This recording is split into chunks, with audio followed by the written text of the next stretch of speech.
Good evening, everyone. Welcome to another edition of the Near Fall Back Points Garden State HSWrestling.com podcast. I'm Donald J. Brower. We've had a successful start of the season so far. We've actually had matches. I know. I'm shocked as well. We've obviously had some cancellations with some schools who tested positive. I know we've had some incidents at Warren Catholic, North Warren.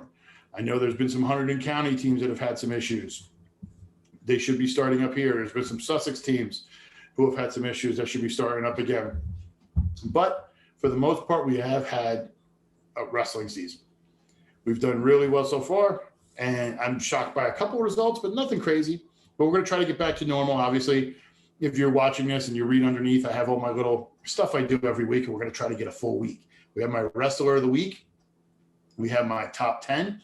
We're also going to brings back something that was a kind of a hit last year, and I neglected in my preseason one, and I obviously got yelled at for it by certain people, but we're going to have our first in, which basically means I have my top 10, but who's right on the outside, especially in this March Madness, the first in, first out, first four in, first four out. We're going to see what we can do. Before we get to that, got to get to our sponsor, Dan Wernickoff Champion Athletes. Champion Athletes is a proven system. He is one of the people who helps with nutrition. Now, like I've said before, back in the day, when I wrestled, I was a heavyweight. I was fat. I didn't have to lose weight. But a lot of the kids put on trash bags or running around, unhealthy way to lose weight. Dan Wernickoff helps you with nutrition, gets you the right food, helps you stay well, helps you not feel like you just ran a bunch, helps you slowly, gradually lose the weight. He is great, and he is proven. Pat Glory, multiple Del Barton guys, multiple other sports, and not even sports in multiple states. He's the man you want to talk to, championathletes.com. That's the man you want to speak with. Now, we also have, like I said, we're going to do our wrestler of the week. We're going to wait on that, but I also want to kind of talk about a couple matches we highlighted last week that we kind of wanted to give an idea with. Del Barton and Mount Olive. Del Barton wound up winning it pretty handily. However, I think it opened a lot of people's eyes in talking to a few coaches that Mount Olive won at 106 and 113, which a lot of people were surprised about because Del Barton has a lot of young guys who came in. But for Mount Olive to take that, I think Mount Olive is a lot better than some people thought. So, they're on the radar. I know we had talked previously about there being that number one and then a huge gap. I'm not sure how big that gap is. I think it's a little closer. Sure, Del Barton won, in a good amount of points, but still, Mount Olive, I think, is going to be very tough for a lot of teams this year. And we talked about Mendham and Montville. Mendham wound up winning. Montville down a little bit this year, but Mendham, congratulations on that win. They wound up having to face Del Barton tonight, so that wasn't really that great, but you deal with what you got with the year. Now, let's do Wrestler of the Week. We're going to have an interview with, I know a lot of people who saw with the Twitter what we had announced. We are going to have an interview in a little bit with Boonton Jr., Jason Smith, who had a huge upset over Joey Oliveri of Hanover Park this past Tuesday in the dual meet. A lot of consideration for him, but we're going to do the interview with him. I got one person I got to kind of shout out here, and I think it kind of fits with what was going on. We've talked about COVID kind of being scary and everything. It's Nico Nardone from Del Barton, a senior. Now, we're going to have a story up about it this weekend, a little bit, with a quote with Nico, but Nico's our first this year. He won his 100th in his first match this season. And what's interesting about that is Nico didn't know if he was going to get a chance to wrestle for his 100th with everything with COVID. If everything got canceled, he'd be sitting there at 99 wins. And I mean, to be that close and be such a talented wrestler like Nico, where he finishes third, sixth, and third his, previous 3 years in states, for him not to get the chance, I think it would have been heartbreaking. But Nico Nardone winds up coming out, winning, and adds to the just list of wrestlers who have had great careers at Del Barton. I know he's going to the University of Penn Wharton Business School in the fall, but he gets the biggest honor of being named my first Wrestler of the Week for 2021. I know he's going to mark that down in his scrapbook. So that'll be fun. But talking about some of the wrestlers, let's switch to the teams. We talked about it. We teased it already. Let's do it. my top 10 of week number 1. My first in, they've been very impressive so far in the 2 matches they've had. I'd like to see a little bit stiffer competition, but for what we're doing here, I've been impressed with what they've done. Hackettstown, 2-0 so far. Good win over Newton earlier. So Hackettstown's right there on the cusp. Now, number 10 and number 9 are in the same division. They're going to meet. Most likely by the time you see this, they're meeting Saturday morning, and they're both 1-0. And I've gotten static from a certain coach. I'm not going to mention his name about who I picked. However, number 10, I got Hanover Park, 1-0. They beat Kinnelon to start the season, and Pequannock, who wound up beating Butler in a crosstown rivalry. Pequannock's not that far away. They were always in the old Independence division before Butler moved into the NJIC. So they were always in the same division. So it's good Butler. Pequannock is able to face Butler again and get the win there. Number 8, this is going to be a surprise for some, Roxbury. Super impressive start to the season so far. I wasn't sure when I looked at their squad in my preview videos how well they stacked up. I knew they had some talent. I wasn't sure how the youngsters would be filling in. They've done a great job. So I want to reward them. I think they're right there. Number 7, Kittatinny. They had the matches they've had. They know they wrestled Morris Hills. They were supposed to wrestle High Point. That was obviously postponed with High Point being shut down to COVID. So they're sitting there. I still like them. I think that match with them and Jefferson is going to be really close. Speaking of Jefferson, they're my number 6 team. They've had a great start to the season. Coach Moscatella has his schedule jam-packed. So I expect a lot of great results from Jefferson. And I like them in that position. And I think they can move up. I think they're going to be very solid. Number 5, Mendham. They've had obviously one loss to Del Barton. You really can't fault them for a Del Barton loss. I mean, you can't fault anybody for a Del Barton loss. So they're right there, number 5. I think they're in the right range. They can move up a little bit. You know, we'll see how some of their upcoming matches go. Number 4, Pope John. And it's a little strange with me for Pope John because they haven't started yet, obviously, for COVID. They're one of the ones we were talking about in Sussex County. I've also heard, and we're trying to confirm this 100%, but there were a few wrestlers on their team who were good wrestlers who didn't certify. So according to track, this is according to track and the schedule and their roster, which we usually do. And we're just trying to find out, but that could change the trajectory of where I see them going. It could just be a clerical mistake. I'm hoping it is if there are some of the wrestlers we were, I'm thinking of, but we'll have to see with Pope John. But they should be kicking off their season here, hopefully the next week, with early next week. I can see that. I think they're going to be cleared and ready to go. Number 3, Mount Olive. As I said, really great showing with Del Barton. They've come out and kind of done their thing. Young squad. This is not a team that's a flash in the pan that you're going to see one year and be out the other. So I really think that they're one to keep an eye on. They're going to be a good team for a while, and I wouldn't expect them, not to be too far off for this for a good amount of time. Number 2, I still have them here, even though I haven't wrestled yet. High Point. They're going to be another one that's going to start here in the next week. Early next week, I should say. I don't want to say next week because I don't want to seem like it's going to be next weekend. So early in the week, they should, kick off once they get their stuff set up. And obviously, number 3, Del Barton, 3-0 in the division. They pretty much have it locked up for what they have, looking at the America Division, Northwest Jersey Athletic Conference. A huge number of talented wrestlers, and Del Barton's my number 1 team. And that I don't know if that's changing at all this season. So don't expect any type of strange scenarios in the end. I think they're going to be run away with it. Right. So top 10. That's my top 10 of week number 1. Now, got an interview with a wrestler who has been the talk of all the forums.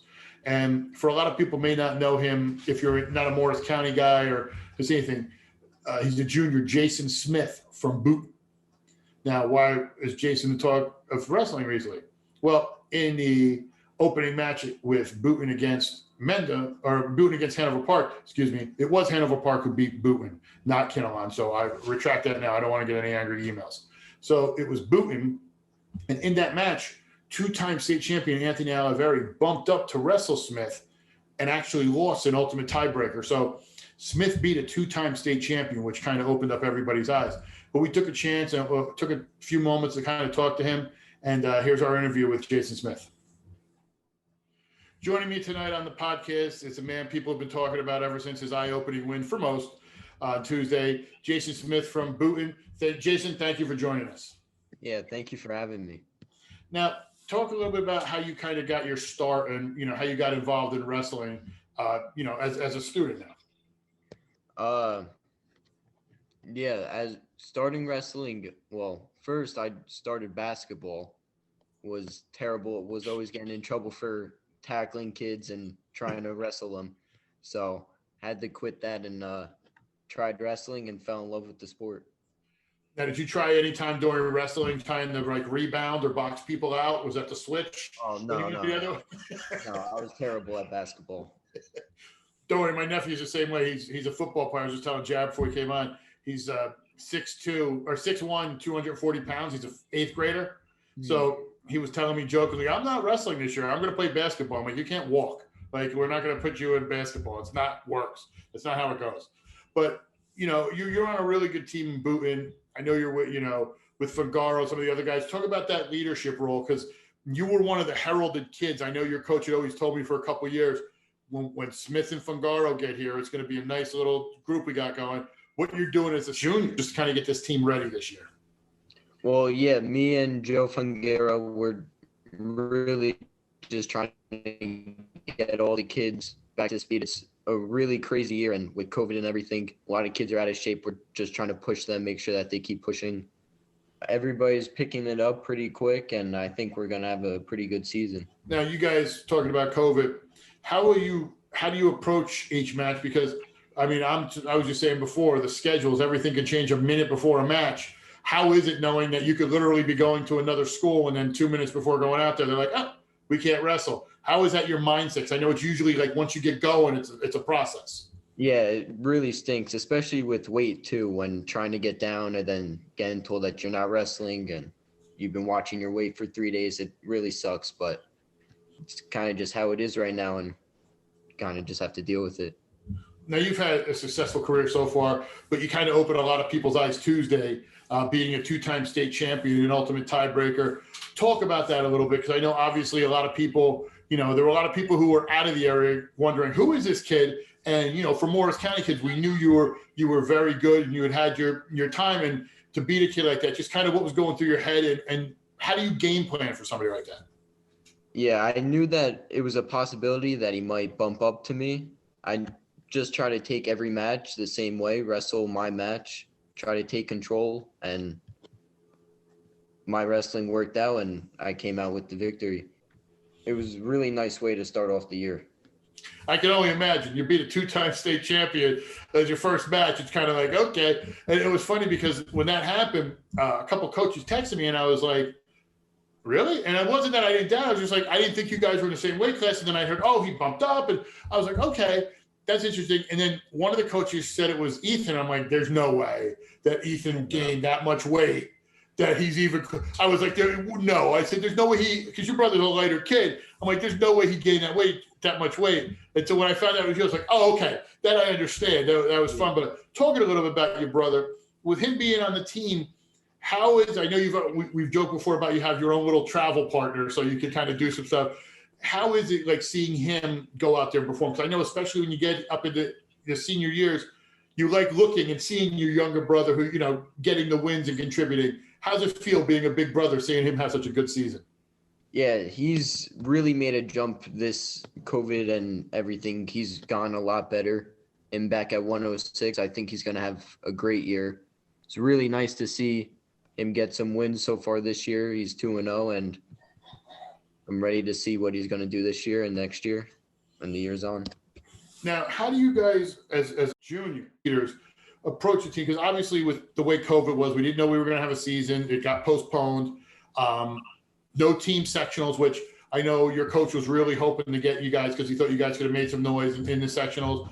How does that affect your guys' approach? Because it almost becomes more of a individual sport in a sense where, we obviously assume, knock on wood, that you and Joe and your brother and maybe one or two others are going to qualify for super regions, especially after Tuesday. I mean, I don't think that you might as well get ready to go to Peterborough. I think we're good with that prediction. But, how do you guys approach the other guys? Because there might be some young guys on there who wrestling's such a grind and they get out there and it's a tough sport. And if they're not having a chance to contribute, they're only going to have a few matches. How do you keep them motivated? Really just trying to keep it fun. Like at the end of practices, their coaches are still having us play dodgeball and we'll play foot tag sometimes. Like we'll just try to have some games in there and keep everybody having fun. And then all the matches, just try to encourage them and keep them pumped. And finally, what do you work on heading forward? Is there something that even, in the position you're in, is there something you want to work on as you go? Is it your offense, your defense, your neutral? What is there anything, or is you kind of just refining at this point? Definitely my top. I think if I could start turning kids more on top, I could definitely do some great things. And like I said, you've already started off with one of the greatest moments so far of the season in the upset. So, I don't know. A lot of people were acting like you were some kid off the street and they didn't know. And for those people in Morris County, we saw you at counties the last couple of years. We know we know about what you and your brother and Fagaro can do. So thank you for taking the time out tonight to join me. Good luck the rest of the season, and we know we'll be rooting for you. Thank you. Thank you for having me. Thanks, Jason, so much for the time. One of the great wrestling families so far in Boonton. I think him and his brother are going to make some good noise this year, and hopefully we get to see them in more team stuff next year. But before we go tonight, I want to wrap up and talk a little bit about some upcoming stuff. And you know what? I'm not going to do that. Here's what we're going to do. Apparently people like it when I get on my soapbox. So obviously the schedules are changing. Before I get into that, obviously the schedule is changing. So please keep up on the site. I'll let you know if anything changes as far as individual stuff goes for teams. COVID is a son of a bitch, and apparently it just changes schedules in a minute. As a matter of fact, the other day I was updating the schedules, and as I was doing that on the website, I saw a red lines appearing, and I realized, they're canceling their matches as I'm putting them up. So things happen. But shifting to that, one of the things I've seen a lot is everybody on one side or the other, obviously, with the mask situation. And there's other states like Texas and such who are removing the mask mandate. I personally understand why they're doing it. And I understand why Governor Murphy's wearing it. I mean, who wants to see that ugly fucking face? But anyway, I apologize about that. No, I really don't, you gap-toothed bitch. But I like how hypocritical, and I've said this before, some of these officials are who like to lord down and point at you. I want everybody to understand they're elected officials. They're not your lead, your king, your superior. They were elected by you and can be unelected by you. So if you have a governor who, and we noticed from this previous state, there were a lot of people who liked Christie. There were a lot of people who thought he was a fat bully. I kind of aimed towards the latter. And, I think he was that tough guy in New Jersey. And plus, he's a Cowboys fan. How retarded are you that you're a Cowboys fan, you stupid fat bastard? Anyway, I digress again. He got me on the Cowboys thing. I started thinking about it, and it pissed me off as a Giants fan. But when you have him, or you have that fake-ass tough wannabe bastard up in New York who was, I'm for equal pay, I'm for women's rights, I'm for this, but I'm going to grab their ass. I'm going to try to sleep with them.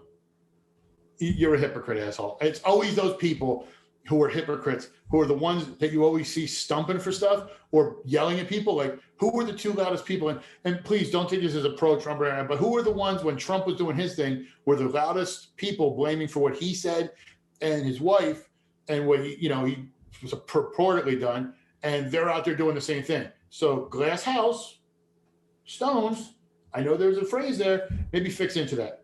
And also, I don't know if he's ever watching this. I care less. But if his fake ass Fredo brother, Chris Cuomo, ever wants, I saw him yelling at somebody because they called him Fredo. Dude, I'll fist fight you anywhere in the world. I am not worried about your midget ass and anything you got to say. You know what? I've seen some of the biggest muscular sons of bitches get knocked the hell out with a great shot. Everybody's got a plan until they get punched in the face. But I got to hop off my soapbox. I'm going to get a little heated. I don't want Jared to get all mad. I can already imagine all the editing he's going to have to do on YouTube. Boop, boop, boop, boop. You know, they have an algorithm for how many times I'm allowed to say, certain words. So I'm sure they're going to be pissed. But we'll deal with it. But we're going to be back next week. I'll have a different background. You'll see. I'll tell you why next week. But I'll have a different background. It won't be the 1950s kitchen that I'm in. And we'll get into everything. Like I said, keep checking up on the sites for the schedules. We'll have them updated as best we can. I'll be putting up the daily schedules as far as results each day. I'm going to be doing some more stuff with, wrestler of the week. Obviously, look tomorrow or Sunday or today or Sunday, depending on when this goes up, for the Nico Nardone story. And, just everybody be nice to each other. And if you want to keep doing this and having all this fun, go to your team's pages, use the links there, use the sponsors, because that helps me be able to help cover you guys the best way. And I know you guys love watching it. I get the feedback. I get that. I love the feedback, and that's the way it helps me be able to do it and support my family. And that's all we're trying to do at this time is support our families. And, thank you to everybody who's already sponsored. And if you're interested, send me an email, admin@morriscountyhswrestling.com. Jared will put that in the bottom, I'm sure. And, for Jared and myself, enjoy yourself this week, and we'll see you next time.